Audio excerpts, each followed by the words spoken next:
Hello and welcome to Main Street Matters by Heart on Main Street, the podcast that can tell you just as much about the why someone buys something as the what. I'm your host, Patrick Keiser. I had to toss in a quick apology to my avid listeners. I was at a conference last week and didn't get a chance to record an episode for last Thursday, nor prepare one for this Monday. But we are going to pick up right where we left off. We're in episode 4 of our series based on Thomas Nagle's The Strategy and Tactics of Pricing. So far, we've covered the power of pricing, value-based pricing, and how to segment your customers. Today, we're going inside the mind because price isn't just about math, it's about perception as well. Have you ever noticed that some prices just feel right? That a $49 item sells better than a $50 one?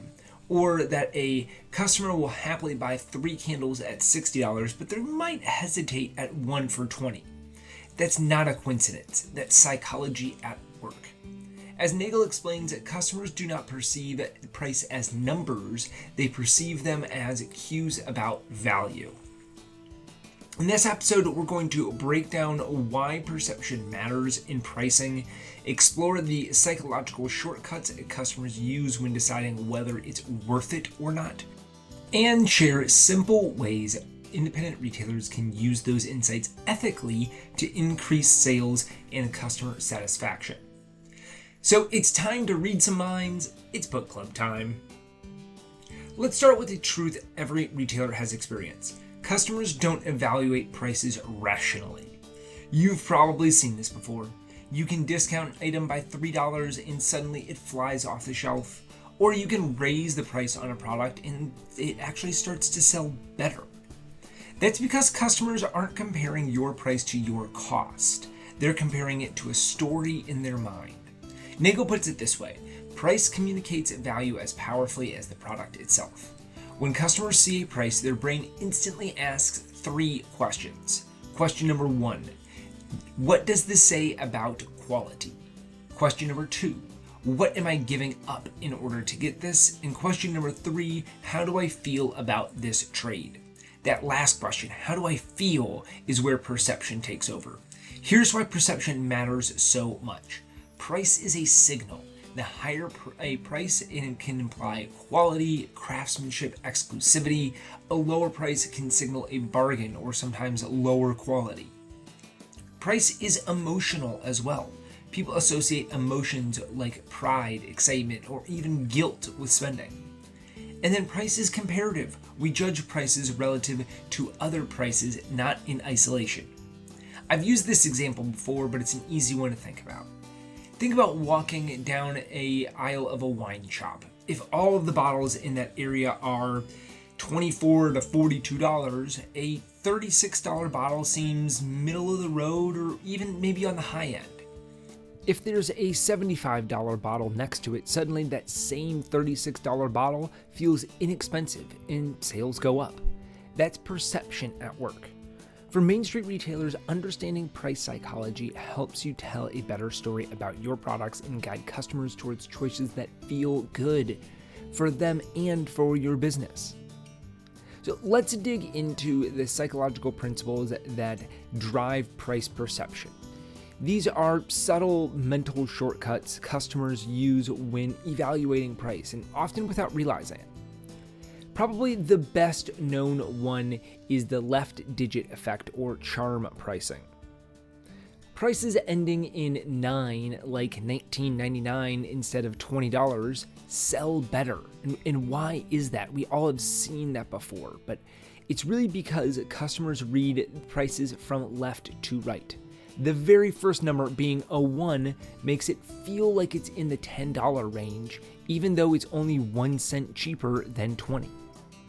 Nagle notes that charm pricing works not because customers can't do math, but because perception of difference occurs even before there's conscious evaluation.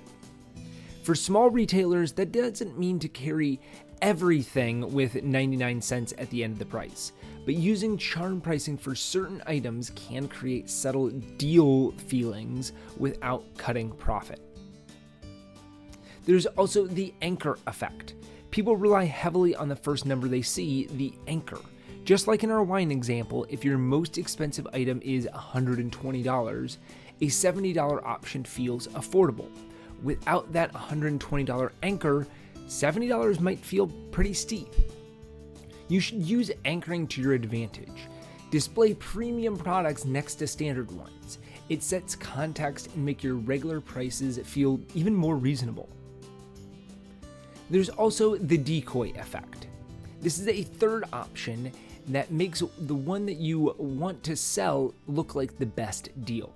So you might see this at a coffee shop where there's a small coffee for $4, a medium coffee for $6.25, and then the large coffee is $7. Most people are going to choose the large. It's only 75 cents more than the medium, whereas from the small to the medium, it's a $2.25 jump. It feels like a bargain in compared to that medium. Retailers can use decoys to nudge customers towards margin options ethically, as long as all options are fair value. The next one is the endowment effect. We discussed this within Why We Buy and Duct Tape Marketing, but once customers imagine owning something, they value it even more. So encourage touch, try-ons, or demos. The moment that someone holds a mug or smells a candle or pictures a scarf with their outfit, price resistance drops dramatically. In our Why We Buy series, which is episode 5 of that series, we talked about this. The psychological act of ownership really begins with touching the product. If you can get products into customers' hands, they are much more likely to buy it. Our next element is a round number bias. Odd prices like 97 cents or 99 cents suggest bargains, while round numbers like $20 and $50 suggest quality. Use odd pricing for clearance or everyday goods, and use round pricing for premium lines. Something else that we talked on in Paco Underhill's Why We Buy is that buying is an emotional experience. Every purchase triggers a tiny emotional feeling of loss. Reduce that pain that they are feeling by framing prices as value over time. Instead of saying that it's a $40 candle, rephrase it to say that it's 40 hours of calm. This sounds much more like a value to that buyer. When you reframe prices in terms of use or benefit, customers perceive it as more reasonable. Understanding perception is one thing. Shaping it through your environment, language, and presentation is really where the magic happens. So let's look at how to communicate value through design and dialogue. One way is through presentation and display. How and where you display products sends price signals. So one way of looking at this is by the grouping. If you place premium products together or uncluttered displays, it signals exclusivity. Another way is through lighting and placement. Eye-level shelves feel more premium, lower shelves feel more value, and if you spotlight an item, that adds value to it. Signage is another way to convey value through presentation and display. Printed signs feel much more professional, and handwritten signs feel more personal. So you can use that to match the style to the brand or to the product. So an example of this would be a boutique displaying handbags on individual hooks and spotlighting, which communicates a higher value than a pile of bags on the clearance rack, even if the prices are identical to each other. Another way of communicating value is through price tag psychology. One thing that you can do on your price tag is to avoid clutter. One clear price per item. If there's too many numbers on it, that's going to create confusion. You can also drop unnecessary zeros. $20 written as money sign 20, it looks better than $20.00. And also, if you can avoid dollar signs on high-end items, they emphasize cost over value. Restaurants use this trick all the time, and it works in retail too. A third way to communicate value is by framing the conversation. Now, this takes training of the staff in order to accomplish, but you can train your staff to communicate value before they communicate price.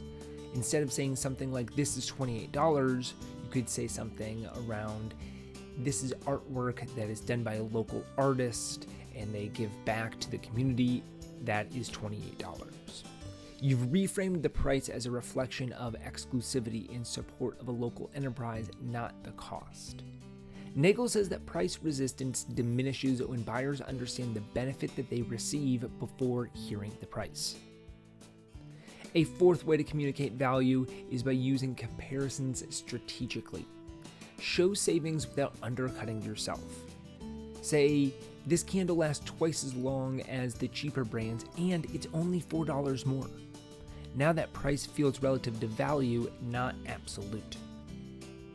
And then you can also use stories and sensory cues to communicate value. Stories anchor emotion, and emotion anchors value.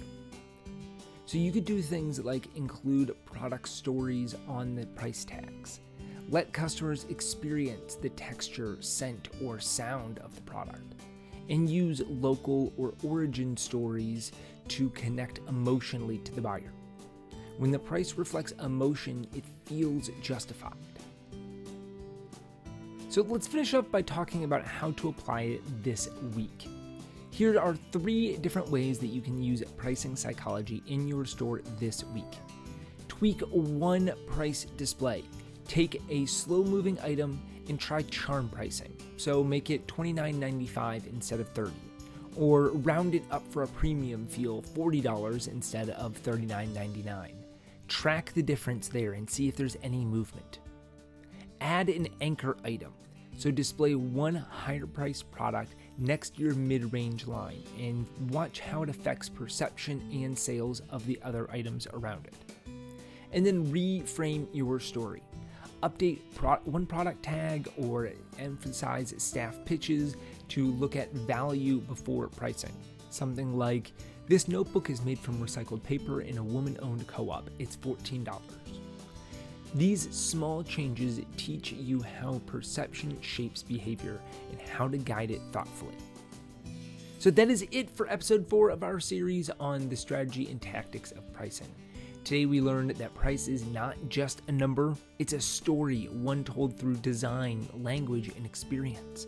When you understand the psychology behind how customers perceive value, you gain power to price with confidence and compassion. As Nagle reminds us, in the absence of clear value, customers judge price by emotion. So make sure the emotion that you create supports your worth. In next week's episode, episode 5, we'll explore price structures that work, how to use bundle tiers, and offers that make sense for different customers while keeping your margins strong. If you've enjoyed this episode, please share it with another retailer who loves understanding the why behind customer behavior. And if you're listening on Apple Podcasts or Spotify, please leave us a quick review that helps us reach more Main Street businesses who need this message. Until next time, stay safe, shop local, and keep your heart on Main Street. This episode is written, produced, researched, and edited by me, Patrick Keiser, with a very special thanks to Thomas Nagle in his book, The Strategy and Tactics of Pricing, on bookshelves now. For more information about Heart on Main Street, you can go to www.heartonmainstreet.org, or you can email me at contact@heartonmainstreet.org. Thanks. Bye.